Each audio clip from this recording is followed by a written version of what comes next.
So, marriage and relationships are overrated, but not for the reason that you think. So many high achieving black women are living under the same pressure, whether they're married, whether they're in a relationship, or they're not.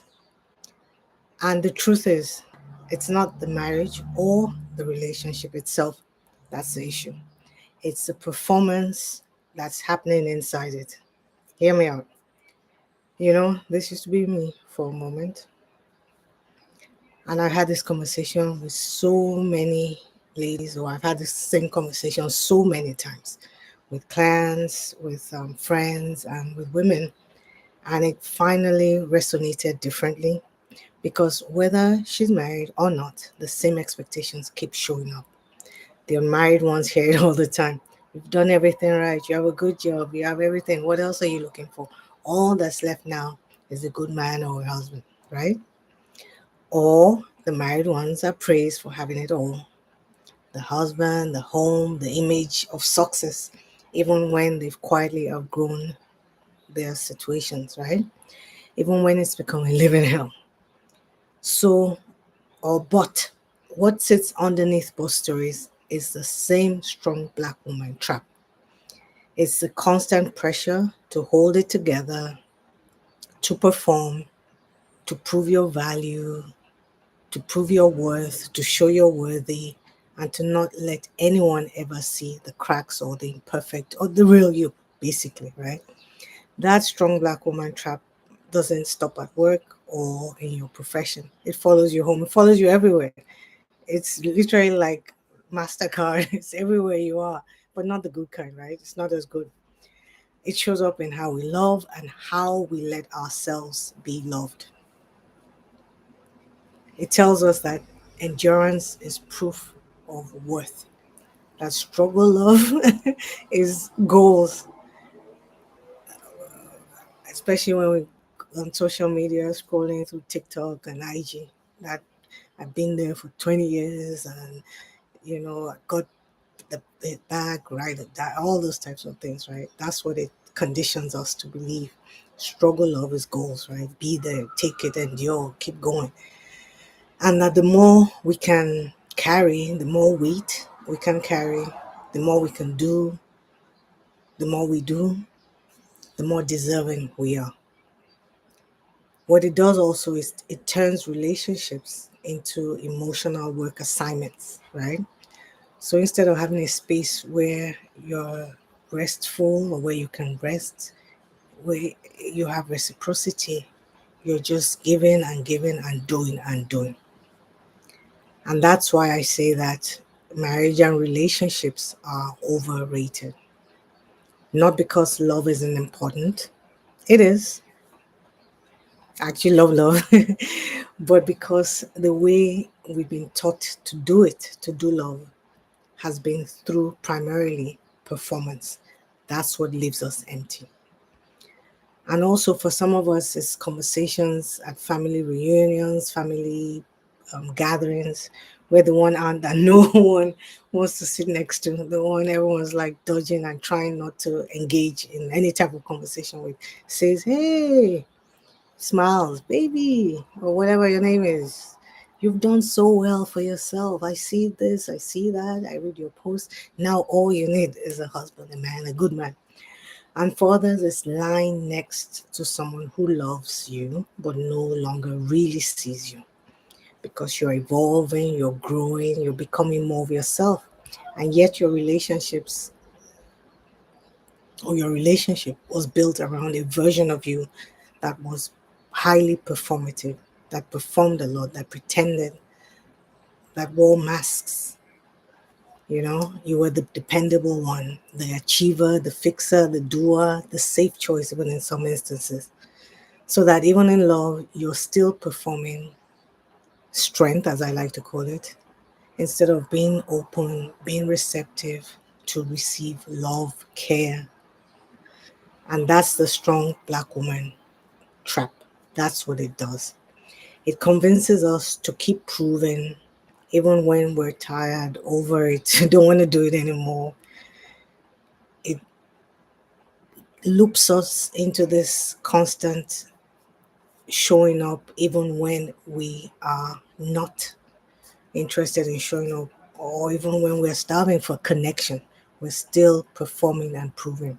And I'm not saying marriage or relationships don't matter, don't get me wrong, but I am saying that they've been so romanticized and glorified, right, as that ultimate measure of womanhood. And for women like us, high achieving women, black women in particular, that really comes with a heavy, heavy cost, which is what I really want to deliver today, or I'm sharing today, because it's heavy on my heart. Because when the goal becomes being chosen, being selected, being picked, the lucky one, we forget to choose ourselves over and over and over and over again. And the focus is just becomes on keeping it all together. And when you do that, you lose sight of whether you're actually alive, or whether you feel not, we're alive obviously in it, right? Whether you actually feel alive in what you have built, or what you've created, or what you've achieved or accomplished. So marriage isn't overrated because love doesn't matter. I'm going to say that again. It's overrated because we've been taught to settle for proximity when we truly, truly just desire and crave intimacy. And we've been positioned or conditioned for performance when we would love, desire partnership. And I think many of us are realizing that we don't just want commitment, we want that connection. That's really important. We want to feel desired, valued, and emotionally met. You don't just want to end up being praised for holding it together, being strong, being there, right? That struggle of 20 years of endurance. And so the deeper truth, as I round up, I want to just share that the deeper truth is that high achieving women don't want to be saved. We don't even need to be saved. We're too busy saving everyone. We just want to be seen. We almost don't want to be taken care of. We need to be cared for. So there's the difference, right?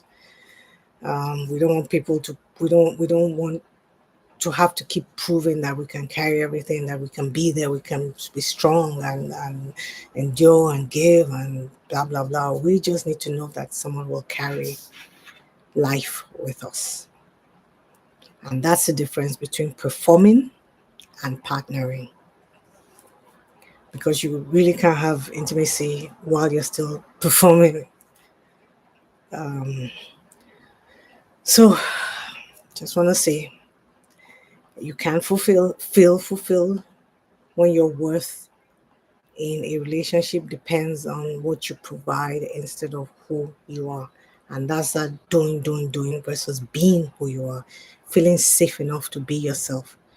Unhooking from the performance loop that has us just giving. Like I like to say. And I think that's the truth that a lot of us are carrying. That's the truth that a lot of us wake up to every day. We have outgrown performance. We're ready to shed the mask, shed the pretense, ditch the performance, even in love, right? So I want you to think about this, right? If you're married, are you feeling pressure to prove that your life is still complete without a significant other or partner? And if you're in a relationship, have you ever felt like you've outgrown what you built, but you're afraid to say it out loud, to share it? Because the question isn't, am I married or am I in a relationship? The real question is, am I fulfilled? Do I feel valued, desired, wanted, needed, even? Not in a negative way? Do I feel supported? Do I feel seen? Am I safe being all of me here? Not just parts of me, curated parts here and there. Because if the answer is no to whatever category you are in, then maybe what's overrated isn't love. It's performing love. It's performative love. So I'm not here to talk about choosing marriage or singleness. That's not what this is about. I just want to share that the choice over alignment should be the choice of alignment, excuse me, should be what everyone should be seeking, whatever your status may be. You want to choose alignment over appearance, over performance.